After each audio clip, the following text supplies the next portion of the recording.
Story நேரம் தமிழ் வியூவர்ஸ்க்கு hi. Hard to ஃபைண்டோட நெக்ஸ்ட் பார்ட்ல என்ன ஆக போகுதுன்னு இன்னைக்கு வீடியோல பார்க்க போறோம். யுவாக்கு சின்ஷா மாதுளம் பழத்தை உரிச்சு உரிச்சு கொடுத்துட்டு இருக்கா. ஏய் நானே பண்ணிக்குவேமா அப்படின்னு யுவா சொல்றா. நீ ஏன் நீ இவ்வளவு நல்லா பாத்துக்கிற அப்படின்னு கேட்க, ஏன்னா லியன் இப்போ ஊர்ல இல்லல்ல, பாஸ் இல்லாதப்போ நான் தானே உங்களை பாத்துக்கணும் அப்படின்னு சின்ஷா சொல்லிட்டு இருக்கா. ஆமா, லியன் ஊர்ல இல்லாம போயிட்டு கொஞ்ச நாள் ஆச்சு, எங்க போயிருக்காருன்னு கேட்க யுன்ஷாவுக்கு அந்த ஊருக்கு போயிருக்காரு அப்படின்னு சின்ஷா சொல்றா. எதுக்காக யுவா கேக்குறா. ஆனா அதுக்கு பதில் இல்ல, நான் சில விஷயத்துக்கு பதில் சொல்ல கூடாதுன்னு சின்ஷா சொல்லிடுறா. பரவாயில்ல இருக்கட்டும் அப்படின்னு வெளிய மழை வேற பெய்ய ஆரம்பிக்குது. அமைதியா யுவா நடக்கிறதெல்லாம் பாத்துட்டு இருக்கா. நாங்க கட்டி போடப்பட்டு இருந்தேன்ல, அப்ப கூட மழை பெஞ்சது இல்ல அப்படின்னு யுவா கேட்க, ஆமா அப்ப பாஸ் தான் உங்களை கொடை புடிச்சு அன்னைக்கு நைட்டு ஃபுல்லா பாத்துக்கிட்டாருன்னு சொல்ல, அப்படியா அப்படின்னு சொல்லிட்டு யுவா யோசிக்க ஆரம்பிக்கிறா. லைட்டா ஞாபகம் வர மாதிரி இருக்கு. இங்க இன்னொரு பக்கம் கிரவுன் பிரின்ஸ் பயங்கர சோகமா இருக்கான். யுவா எந்த ரூம்ல இருந்தாலோ அந்த இடத்தையே சுத்தி சுத்தி பாத்துட்டு அது எம்டியா இருக்கிறத நினைச்சு ஃபீல் பண்ணிட்டு இருக்கான். வேலைக்கார பொண்ணு வரா. யுவாக்கு பெருசா காயம் எதுவும் இல்லையா, அவங்க நல்லாதான் இருக்காங்களாம், நீங்க கவலைப்பட வேண்டாம் அப்படின்னு சொல்ல, அவளுக்கு என்னெல்லாம் வேணுமோ அதெல்லாம் கொண்டு போய் அவளுக்கு கொடுங்க, எதெல்லாம் கேக்குறாளோ அதெல்லாம் டபுளா ஃபில் பண்ணுங்க. 3 வருஷமா அவ என் கூட இருந்தா, அப்ப கூட அவளுக்கு என்ன பிடிக்கும் பிடிக்காதுங்கிறது எனக்கு தெரியவே தெரியாது, நீங்க அவகிட்டே கேட்டுக்கோங்கன்னு கிரவுன் பிரின்ஸ் பயங்கர சோகமா சொல்ல ஆரம்பிக்கிறான். அவளோட கீழே விழுந்த அந்த ஹேர்பின் இவன் தான் கையில வச்சிட்டு இருக்கான். இதை எனக்காக நீ விட்டு போயிருக்கியா யுவா அப்படின்னு மனசுக்குள்ளேயே கேள்வி கேட்டுட்டு இருக்கான். இங்க அடுத்து நம்ம கிரவுன் பிரின்ஸ் யோசிச்சு பாத்துட்டு இருக்கான் எப்படி யுவாவை கண்டுபிடிச்சான்னு. ஒரு தடவை வேட்டையாடிட்டு வரும்போது அந்த இடத்துல யுவா பயங்கர காயத்தோட அடிபட்டு கீழே கடந்திருக்கா. அவளை கூட்டு வந்து கிட்டத்தட்ட 3 மாசத்துக்கு மேல ட்ரீட்மெண்ட் பார்த்ததுக்கு அப்புறம் தான் யுவாக்கு சரியா இருக்கு. என்ன கூட்டு வந்து 3 மாசம் ட்ரீட்மெண்ட் பார்த்து காப்பாத்திருக்கீங்க, இதுக்கும் மேல நான் இருக்க கூடாது, நான் கிளம்புறேன் அப்படின்னு சொல்ல கிரவுன் பிரின்ஸ் பாத்திருக்கான். உனக்கு எந்த ஞாபகமும் கிடையாது, நீ ஏன் என் கூட இருக்க கூடாது, எனக்கு ஒண்ணு ரொம்ப பிடிச்சிருக்கு அப்படின்னு சொல்லிட்டு நிலாவை பார்க்கும்போது உன் கண்ணை பாக்குற மாதிரிதான் இப்பெல்லாம் எனக்கு தோணுது அப்படின்னு அவகிட்ட பேச ஆரம்பிச்சிருக்கான். அப்புறம் அவளுக்கும் வேற வழியே இல்லாம எங்க போறதுன்னு கூட தெரியல, இங்கே இருக்கலாம்னு முடிவு பண்றா. அப்பன்னு பார்த்து கிரவுன் பிரின்ஸ் திடீர்னு மயங்கி கீழே விழுந்துடுறான். அன்னைக்கு வேட்டைக்கு போயிட்டு இருந்தாரு, அப்போ திடீர்னு குதிரை கீழே விழுந்துருச்சு, அப்போ வந்து இவளுக்கு மயக்கமா வருதுன்னு சொல்லிட்டு இருந்தாருன்னு வேலைக்காரன் சொல்ல, சீக்கிரம் கத்தி கொடுங்க, நெஞ்சில அவருக்கு ரத்தம் அடைச்சிட்டு இருக்குன்னு சொல்லிட்டு யுவாதான் கத்தியால கீறி அந்த ரத்தத்தை எல்லாம் வெளியெடுத்து போக இருந்த உயிரை காப்பாத்தி விட்டுறா கிரவுன் பிரின்ஸ்க்கு. அதெல்லாம் அவன் யோசிச்சு பாத்துட்டு இருக்கான். இங்க அப்பதான் கிரவுன் பிரின்ஸ் கிட்ட அந்த கொலை பண்ண வந்தவனை கண்டுபிடிச்சாச்சு அப்படின்னு சொல்ல, மாஸ்க் போட்டவனை கண்டுபிடிச்சு ஜெயில அடைச்சிருக்காங்க, எல்லாம் அவன் பிளான் பண்ணி தான் மாட்டிருக்கான். அது தெரியாம நம்ம கிரவுன் பிரின்ஸ் போறான். அவனை கொடுமைப்படுத்தி எதுக்குடா அன்னைக்கு யுவாவை கொல்ல வந்தேன்னு கேட்க, யுவாவை கொல்ல வரல, அவங்கள நான் தேடிதான் வந்தேன், எங்க ஊரு யுவான்ஷூருக்குள்ள அந்த ஊரோட இளவரசி அவங்க, அதை பத்தி தெரிஞ்சுக்கோங்கன்னு சொல்லிட்டு அவன் வலிய தாங்கிக்கிட்டே கத்த ஆரம்பிக்கிறான். சரி, அந்த ஊரோட இளவரசி, நீ எதுக்கு அவளை தேடி வந்த, சொல்ல போறியா இல்லையான்னு கேட்க, லியன் இருக்காரே, அவங்க இனமே கீழே கவுந்துருச்சு, அதுக்கப்புறமா நேரா யுவாவோட குடும்பத்தை தேடி போயிட்டு அங்க இருக்கிற ஒருத்தங்களை கூட உயிரோட விடாம அத்தனை பேரையும் கொன்னாரு, இன்னும் யுவாவை மட்டும்தான் அவர் கொல்லல அப்படின்னு அவன் சொல்லிக்கிட்டு இருக்கான். இதெல்லாம் கேட்டுட்டு, நீ சொல்றது மட்டும் பொய்யா இருந்தது, நடக்கிறதே வேறன்னு கிரவுன் பிரின்ஸ் அங்க இருந்து கிளம்பிட்டு இருக்கான். இங்க யுவா பாக்குறா, இத்தனை நாள் ஆச்சு இன்னும் லியன் வரவே இல்லையேன்னு அவனை பத்தி உட்கார்ந்து யோசிச்சுட்டு எழுதுறா. பேரு லியன், என்ன வந்துட்டு எப்படி கூப்பிட்டான்னா யுவான் கூப்பிட ஆரம்பிக்கிறான். கொஞ்சம் ஹார்ஷா தான் பிஹேவ் பண்றான். லின்சு அப்படிங்கிற இடத்தோட சின்ன மாஸ்டர் அவன், அந்த இடத்தோட சின்ன தலைவினா அப்படின்னு வேற என்கிட்ட சொன்னான்னு தெரிஞ்சது எல்லாத்தையும் எழுதிட்டு இருக்கா. நான் அவன் ஒய்ஃப்னா என்கிட்ட ஏன் அவ்வளவு கோவமா பேசணும், அன்னைக்கு என்ன கொல்ல வந்த அந்த மாஸ்க் காரன் கூட பிரின்சஸ கொல்லுன்னு சொன்னான், அப்ப நான் பிரின்சஸா அப்படின்னு சொல்லிட்டு எல்லா விஷயத்தையும் யோசிச்சு அதெல்லாம் எழுதி வச்சிட்டு இருக்கா. சின்ஷாட்ட ஏதோ கேள்வி கேட்கணும்னு தோணுது. சின்ஷா சின்ஷான்னு கத்திட்டே யுவா அங்கிருந்து போறா. பார்த்தா ஆப்போசிட்ல அந்த காத்துக்கு நடுவுல இருந்து நம்ம லியன் தான் வந்துட்டு இருக்கான். பக்கத்துல அவ வரத பாத்துட்டு இவளே வாயடைச்சு போய் ஒரு நிமிஷம் நிக்க, எதுக்கு சின்ஷாவை தேடிட்டே இருக்க, என்ன வேணும் அவகிட்ட உனக்கு அப்படின்னு கேட்க ஆரம்பிக்க, இல்ல அதுக்கு அவதான் பதில் சொல்லணும்னு இல்ல, நீங்க கூட பதில் சொல்லலாம், என்னோட அடையாளம் என்ன, நான் இளவரசியா அப்படின்னு கேட்க, உனக்கு ஞாபகம் வருதா அப்படின்னு லியன் கேக்குறான். ஞாபகம் வருதுன்னு சொல்ல முடியாது, அன்னைக்கு அந்த மாஸ்க் போட்டவன் என்ன வந்து இளவரசின்னு கூப்பிட்டான், நான் இளவரசியா இருக்கனாலதான் உங்களை எனக்கு கல்யாணம் பண்ணி வச்சாங்களா அப்படின்னு யுவா எல்லாத்தையும் கேட்டுட்டு இருக்கா. சீக்கிரமா உனக்கு ஞாபகம் வந்துரும், புனித மரத்தோட பட்டைய போய் எடுத்துட்டு வந்திருக்கேன், இது 1000 வருஷங்களுக்கும் மேல மண்ணுக்குள்ள புதைஞ்சிருது, அதுல மருந்தெல்லாம் ஊத்தப்பட்டது நிறைய இருந்தது, இப்ப இது ஒண்ணு மட்டும் தான் மிச்சம் இருக்கு, எந்த வியாதியா இருந்தாலும் சரியாகும், இது வரைய மெமரி லாஸ் சரியா இருக்கான்னு யாரும் ட்ரை பண்ணது இல்ல, நம்ம ட்ரை பண்ணலாம் அப்படின்னு சொல்ல, அந்த இடத்துக்கு கரெக்டா கிரவுன் பிரின்ஸ் வந்துடுறான். நீ குடுக்கற எதையும் இனிமே அவ சாப்பிட மாட்டா, இங்க பாரு யுவா, அவன் சொல்றதை கேட்காத, 3 வருஷமா நம்ம ஒன்னா இருந்திருக்கோம், நீ என்ன ஃப்ரெண்டா தானே நினைக்கிற, இந்த இடத்துல என்ன ஒரு கெஸ்டாவது தங்க வைங்க, இங்க நடக்கிறதெல்லாம் நான் சில நாள் நோட் பண்ண வேண்டி இருக்கு அப்படின்னு சொல்லிட்டு கிரவுன் பிரின்ஸ் பேச ஆரம்பிக்கிறான். சரி ஓகே, அதை என்கிட்ட கொடுங்க, நான் வச்சுக்கிறேன்னு யுவா அதை வாங்கிக்கிறா.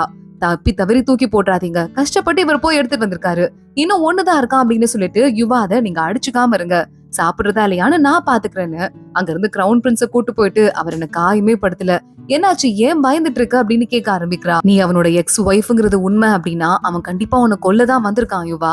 கண்டிப்பா அவன் வந்துட்டு அங்க இருக்கிற உங்க குடும்பத்தை எல்லாத்தையும் கொண்டு முடிச்சிருக்கான், நீ மட்டும்தான் பாக்கி இருக்க, உன்கிட்ட அவனுக்கு ஏதோ வேலை ஆகணும் போல, அதனாலதான் அவன் உன்னை கொல்ல வந்திருக்கான், உனக்கு ஞாபகம் வந்துருச்சுன்னா அதை வாங்கிட்டு கொன்னுடுவான் அப்படின்னு சொல்லிட்டு எல்லாத்தையும் கிரவுன் பிரின்ஸ் சொல்ல ஆரம்பிக்கிறான். அவர் எதுவும் என்ன ஹர்ட் பண்ணல, நீங்க பயப்பட வேண்டாம் அப்படின்னு சொல்லிட்டு யுவா அங்க இருந்து கிளம்புறா. கிரவுன் பிரின்ஸ் லியனை பாக்குறான். நீ அவளோட எல்லா குடும்பத்தையும் கொண்டு இருக்க, அடுத்து இவளை கொல்றதுக்கு வந்திருக்க கரெக்டா அப்படின்னு கேட்டுட்டு இவன் கூட பேசாதவா அப்படின்னு யுவா அங்க இருந்து இழுத்துட்டு போயிடுறான். நாங்க எந்த இல்லாத நேரத்துல என்ன நடந்துச்சுன்னு விசாரிங்க அப்படின்னு லியன் வேலைக்கார பொண்ணு கிட்ட சொல்லி அனுப்புறான்.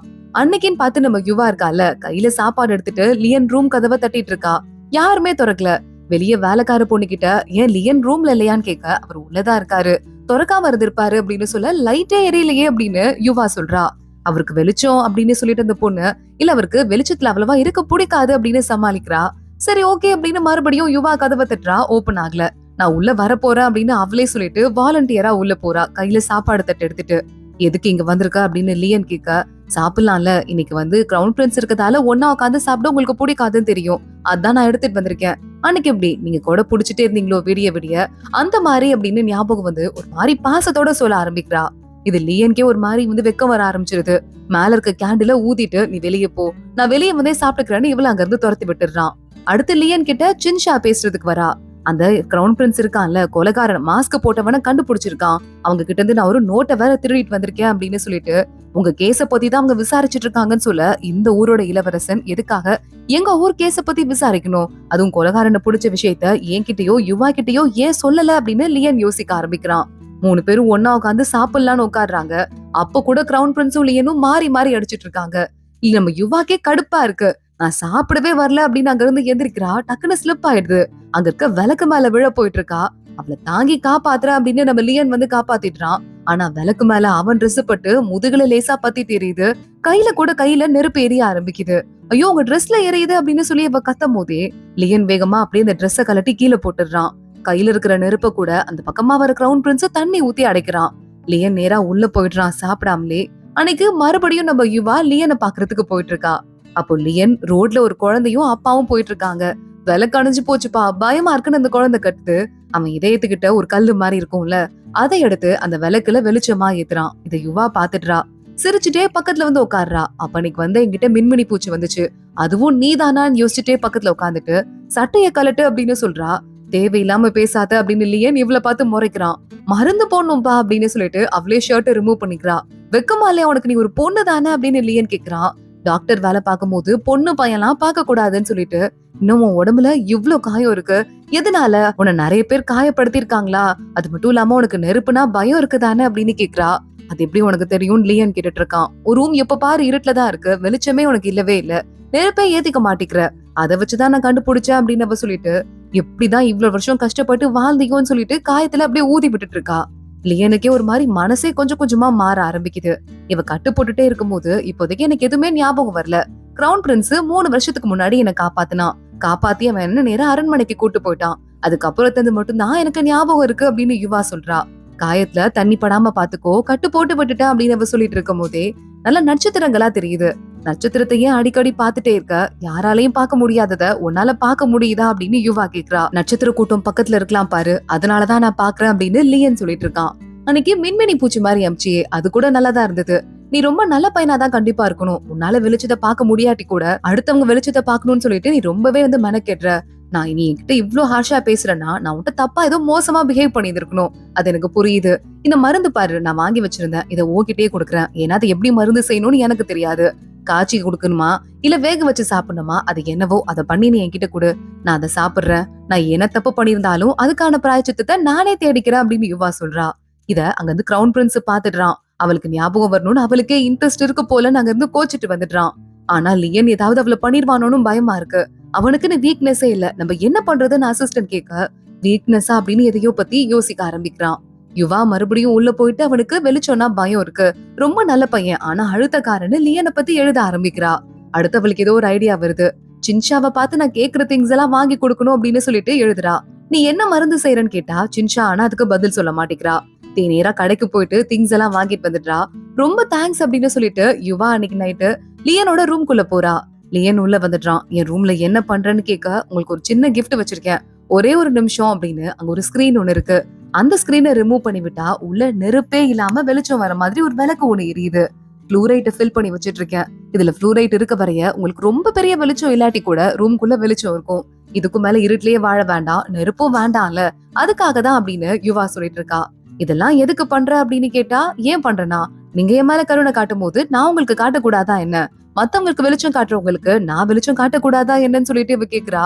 ஆனா நான் உனக்கு கொலை பண்ண வந்திருக்கேன், மறந்து போயிடுச்சா அப்படின்னு கேட்க, மறந்து போச்சுன்னு சொல்ல முடியாது, ஞாபகம் இருக்கு. ஆனா நீங்க ரொம்ப நல்லவர், மத்த எல்லாரையுமே ரொம்ப நல்லபடியா ட்ரீட் பண்ணிருக்கீங்க. நான் ஏதோ உங்களை காயப்படுத்துற அளவுக்கு ரொம்ப ஹார்ஷா பண்ணிருக்கேன், அது என்னன்னு எனக்கு தெரியல.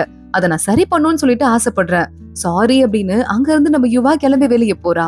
இல்லையே எனக்கு தூக்கம் வருது, நேரா உள்ள போய் படுத்துக்கிறான். அவனுக்கு மனசுக்குள்ள குழப்பமா இருக்கு. ஆனா தூங்கி கனவுக்குள்ள போயிடுறான். எந்திரிச்சு பாக்கும்போது கை காலெல்லாம் ரத்தமா இருக்கு, நெஞ்சு பயங்கரமா வலிக்குது. அங்க பார்த்தா புனித மரத்தோட இதயம், அந்த வெளிச்ச கல்லு நேரா இவன் கிட்ட வந்துருது. அதை எடுத்துட்டு வெளியே போய் பார்த்தா அவனோட இனமே எங்க இறந்து போய் கிடக்கு. கதறி அழ ஆரம்பிக்கிறான். அதெல்லாம் அழுது முடிச்சிட்டு டக்குன்னு எந்திரிச்சிடுறான். மனசுக்குள்ள யுவாவை பத்தி மறுபடியும் பாசம் வரலாமா, வரக்கூடாதுன்னு அந்த விளக்க எரித்து அங்கே போட்டு உடைச்சிட்டு தனியா அழுதுட்டே உட்காந்துருக்கான். யுவா அடுத்த நாள் சின்ஷாட்ட சொல்லிட்டு இருக்கா. அவனுக்கு ஹாப்பியா இல்லையானே கண்டுபிடிக்க முடியலன்னு சொல்ல, அவர் கொஞ்ச நாளாவே அப்படிதான் எக்ஸ்பிரஷன் குடுக்கறதையே ஸ்டாப் பண்ணிட்டாரு அப்படின்னு இந்த பொண்ணு சொல்லிட்டு இருக்கா. லியன் அங்க வரான். சின்ஷா கொஞ்சம் வெளியே போன்னு சொல்லிட்டு, மருந்த காய்ச்சியாச்சு, இத குடி அப்படின்னு சொல்ல, இப்பவே குடிக்கிறேன்னு யுவா அதை வாங்குறா. உனக்கு ஏதாவது ஹார்ட் ப்ராப்ளம் இருந்ததுன்னா இதை குடிக்க கூடாது, ஏதாவது இருக்கான்னு கேட்க, இல்ல இல்ல என் உடம்பு அப்ப வீக்கா இருந்தது, அதுக்குதான் மருந்து குடிச்சேன், குடுங்க, எனக்கு ஹார்ட் ப்ராப்ளம்லாம் இல்லன்னு சொல்லிட்டு அதை சட்டுன்னு வாங்கி குடிக்க ஆரம்பிக்கிறா. நீ ஒருவேளை ரொம்ப கெட்டவளா இருந்தனா என்ன பண்ணுவ, அந்த ஞாபகம் எல்லாம் வந்துருச்சுன்னா என்ன பண்ணுவேன்னு இல்லையேன்னு கேட்க, எதுவா இருந்தாலும் அது நான் தானே, தப்பு பண்ணதுக்கு நான் பாவத்தை தேடிதான் ஆகணும், நான் பாத்துக்கிறேன் அப்படின்னு யுவா அதை வாயில ஊத்தி குடிச்சிடுறா. கொஞ்ச நேரத்திலே வாயில இருந்து ரத்தமா துப்ப ஆரம்பிக்கிறா. லியன் அங்க வரான். யுவா என்னாச்சு என்னாச்சுன்னு சொல்லிட்டு அவளை தாங்கி புடிச்சிட்டு இருக்கான். இப்படி எல்லாம் ஆயிருக்க கூடாது, இவளுக்கு என்ன ஆச்சு அப்படின்னு சொல்லிட்டு யோசிக்க ஆரம்பிக்கிறான்.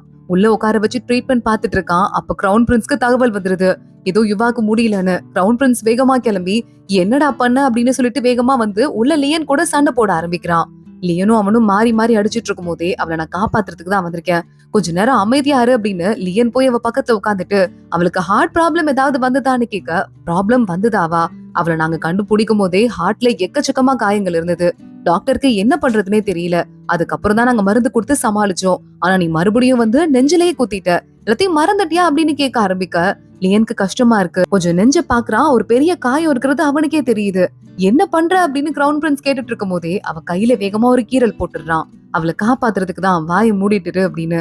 அந்த கீரலை போட்டதுமே நம்ம யுவா கொஞ்சமா மூச்சு விட ஆரம்பிக்கிறா, அப்படியே ரெஸ்ட் எடுக்க ஆரம்பிக்கிறா. இதுக்கு மேல நீ அவளை பாத்துக்கோன்னு சொல்லிட்டு லியன் அங்க இருந்து வெளியே போயிடுறான். எதுக்கு அவரை விட்டு வந்தீங்கன்னு சின்ஷா கேட்க, அவன் காப்பாத்ததான் செய்வான், அவளுக்கு கெட்டது எதுவும் செய்ய மாட்டான், விடு அப்படின்னு லியன் அங்க இருந்து வெளியே போயிட்டு இருக்கான். இங்க உள்ள கிரவுன் பிரின்ஸ் அழுதுட்டே அவளை காப்பாத்துற வேலை பார்க்கும்போது, அந்த இடத்துல வந்து இந்த மோதிரம் தான் இந்த யுவாவோட குடும்பத்தை யார் கொன்னாங்களோ அவனோடது கீழே விழுந்திருக்கும் போல அப்படின்னு கொடுக்க, நிறைய டாக்குமெண்ட்ஸ் எடுத்து படிக்கிறான். யுவாவோட ஃபேமிலிய லியன் தான் கொன்னா அப்படிங்கறதையும் கண்டுபிடிக்கிறான். இதை விடக்கூடாது அப்படின்னு வேகமா நம்ம ஆளுங்களெல்லாம் கூப்பிட்டு லியன் கூட சண்டைக்கு போகணும்னு கிரவுன் பிரின்ஸ் கிளம்பிட்டு இருக்கான். அதே மாதிரி நம்ம லியனும் எந்த டாக்டர்லாம் யுவாக்கு ட்ரீட்மெண்ட் பார்த்தாங்களோ அவங்க கிட்ட போய் விசாரிக்க, ஆமாங்க அந்த பொண்ணுக்கு ஹார்ட் கிட்ட ரொம்ப பெரிய காயம் இருந்தது, அது என்ன காயம்னு எங்களால கண்டுபிடிக்கவே முடியல, ட்ரீட்மெண்ட் பார்க்கவே ரொம்ப நேரம் ஆச்சுன்னு சொல்றாங்க. ஒருவேளை யுவா அவளோட இதயத்தை கொடுத்து என்ன காப்பாத்தினாளா, ஆனா அவ இப்படி காப்பாத்திருந்தா அவ இறந்து போயிருந்திருக்கணும். அவ கையில இருக்கிற காயம் என்னதுன்னு யோசிச்சுட்டே அங்க இருந்து போயிட்டு இருக்கான். அப்ப ஆப்போசிட்ல சண்டைக்கு வந்துடுறான் கிரவுன் பிரின்ஸ். என்ன பண்ணிட்டு இருக்கன்னு கேட்க, அவளை நீ கொல்ல போற, அது கன்ஃபார்ம் ஆயிடுச்சு எனக்கு, எதனால இவ்வளவு தூரம் வந்திருக்க அப்படின்னு கேட்க, அப்போ கரெக்டா ஒரு தகவல் வருது, யுவாவை காப்பாத்தணும் அப்படின்னா இந்த இடத்துக்கு நீங்க 2 பேரும் தனியா போகணுமா அப்படின்னு சொல்லிட்டு என்ன நடந்திருக்கு நமக்கு காட்ட ஆரம்பிக்கிறாங்க. மாஸ்க் மேன் உள்ள இருந்தான்ல, அவன் வேகமா அங்க இருக்கிற எல்லாரையும் மயக்கம் போட வச்சுட்டு அங்கிருந்து கிளம்பி வெளியே வந்திருக்கான். அதுக்கப்புறம் தான் சின்ஷா அங்க போய் பாத்திருக்கா. அந்த இடத்துல இந்த லெட்டர் இருந்திருக்கு. அந்த லெட்டரை கொண்டு வந்து லியன் கிட்டையும் கிரவுன் பிரின்ஸ் கிட்டையும் கொடுத்திருக்கா. இந்த மாஸ்க் மேன் இருக்கான்ல, அந்த ஹெட் ஒருத்தர் இருந்தானே, அவன் யாருன்னு பார்த்தா லியன் முதல்ல ஒருத்தனை கொன்னான்ல ஸ்டார்டிங்லயே, அவன் கூட யுவா தான் உன்னை கொலை பண்ணது அப்படின்னு சொன்னதுக்கு, நான் அடுத்து அவளை கொல்ல போறேன்னு சொல்லிட்டு வந்தான்ல, அது யுவாவோட சொந்த அண்ணன் தான், அவனதான் லியன் முதல்ல போய் கொலை பண்ணி இருந்திருக்கான். ஆனா அங்க இருந்தது அந்த அண்ணன் மாதிரியே இருக்கிற வேற ஒருத்தனா. அவன் தான் உண்மையான அண்ணன் நினைச்சிட்டு லியன் அங்க இருந்து கொண்டுட்டு வெளியே வந்திருக்கான். ஆனா அவன் எஸ்கேப் ஆயிட்டு இங்க தனியா சுத்திட்டு லியனையும் யுவாவையும் கொல்றதுக்கு ட்ரை பண்ணிட்டு இருந்திருக்கான். மத்தவங்களெல்லாம் நான் பாத்துக்கிறேன்னு கிரவுன் பிரின்ஸ் வெளியே இருந்துட்டு நீ போய் உள்ள யுவாவை காப்பாத்துன்னு சொல்ல லியன் நேரா உள்ள வந்துட்டு இருக்கான். யுவா கண்ணு முழிக்கிறா. மாஸ்க் மேன் பாத்துட்டு தங்கச்சி, என் செல்ல தங்கச்சி கண்ணை தொறமான்னு சொல்ல நீ யாருன்னு அவ கேட்டுட்டு இருக்கா. அதுக்குள்ள அங்க நம்ம லியன் வர சத்தம் கேக்குது. அவ கழுத்துல கத்தி வச்சுட்டு உள்ள வாடா உள்ள வா கூப்பிட்டுட்டே இருக்க. லியன் வழியில நிக்கிற எல்லார் கூடயும் சண்டை போட்டுட்டு அடுத்தடுத்த ஸ்டெப் உள்ள வந்துட்டு இருக்கான். இதுக்கும் மேல ஒரு அடி எடுத்து வச்ச இவ கழுத்து அப்படியே துண்டாயிடும் அப்படின்னு சொல்ல நீ வராத வராதன்னு சொல்லிட்டு யுவா கத்த ஆரம்பிக்கிறா. அப்ப மாஸ்க் மேன் கீழே ஒரு கத்திய தூக்கி போடுறான். அதை எடுத்து உன் நெஞ்சில குத்திக்கோன்னு. வேண்டாம் வேண்டான்னு யுவா கத்திட்டே இருக்கா. ஆனா அவளை காப்பாத்துறதுக்கு லியன் அதை பண்றான். லைட்டா அவளுக்கு ஒரு கண்ணுல சிக்னல் கொடுக்க ஆரம்பிக்க அதை புரிஞ்சுட்டு யுவா சரியான நேரத்துல வேகமா தள்ளிக்கிறா. அடுத்து அந்த கத்தி போயிட்டு பின்னாடி இருக்கிற அவனோட மாஸ்க மட்டும் தனியா பேத்து எடுத்துருது. ஆனா அடுத்து மறுபடியும் லியனுக்கு அடுத்தடுத்து காயம் போட்டுட்டே இருக்கு. அந்த கல்லு ஒண்ணு கீழே விழுது. இததான் நம்ம லியன் தேடுறான் போல அப்படின்னு சொல்லிட்டு யுவா அதை எடுக்கிறதுக்கு போறா. அவ ரத்தம் அந்த கல்லுல படுது. அதுல பயங்கரமா பவர் அதிகமாயிட்டு இவ தூக்கி பறந்து வீசப்படுறா. அவளை பிடிக்கிறா அப்படின்னு சொல்லிட்டு லியன் அவளை போய் பிடிக்க 2 பேரும் காயத்துல மயங்கி இருக்காங்க. யுவா யுவான்னு சொல்லிட்டு இவளை எழுப்ப ஆரம்பிச்சுட்டு செல்லம் என்ன மன்னிச்சிருன்னு சொல்லிட்டு வேகமா நம்ம லியன் அவளை கட்டி பிடிச்சிட்டு இருக்கான். அந்த பக்கமா கிரவுன் பிரின்ஸ் எல்லார்கிட்டையும் சண்டை போட்டுட்டு உள்ள வரான். நடக்கிறத பாக்குறான். ஒரு மாதிரி வாழ்க்கையே வெறுத்து போன மாதிரி இருக்கு. அதோட தான் இன்னைக்கு எபிசோட் முடியுது. லியன் யுவாவை கட்டி பிடிச்சிட்டு இருக்கத கிரவுன் பிரின்ஸ் பாத்துட்டு இருக்கான். அந்த கல்ல இருக்கிற மேஜிக் எடுக்கிறதுக்காக அங்க இருந்து கிளம்பி யுவாவோட அண்ணன் ஓடி போயிருக்கான்.